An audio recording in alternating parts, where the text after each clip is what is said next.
बिस्मिल्लाहिर्रहमानिर्रहीम, अस्सलाम वालेकुम। एवन टीवी की न्यूज स्टूडियो से मैं हूं अलीशा वासी। नजर डालेंगे न्यूज हेडलाइंस पर।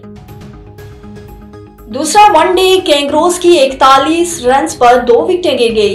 कैंगरोज को 3 मैचेस की सीरीज में 1-0 की बढ़तरी। पाकिस्तान की प्लेइंग 11 में एक तब्दीली मुतवक्के।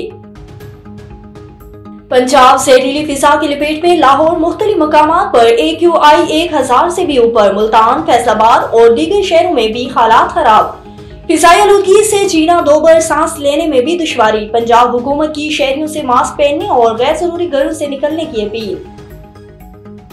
लाहौर और गिद्दनवा में शदीद धुंध के डेरे। मोटरवे M2 लाहौर से शेखुपुरा, M3 जड़नवाला तक बंद। मुसाफिर दिन के औकात में सफर को तरजीह दें। ड्राइवर को फोग लाइट्स के इस्तेमाल करने की हिदायत।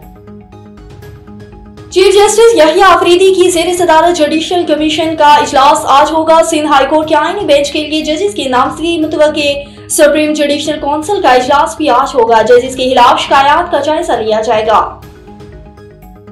और पाक धरती के 4 सपूत मादरी वतन पर कुर्बान। जनूबी वजीरिस्तान करामा सिक्योरिटी फोर्सेस और हवारिज में झड़प। जनूबी वजीरिस्तान फायरिंग के तबादले में 5 खारजी हलाक। वजीर आजम शहबाज शरीफ का 4 नौजवानों की शहादत पर अफसोस का इजहार।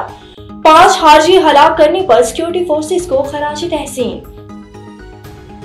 न्यूज स्टूडियो से फिलहाल के लिए इतना ही। मजीद खबरों और अपडेट्स के लिए देखते रहिए A1 टीवी। A1 टीवी, सब पे नजर, अंदर की खबर।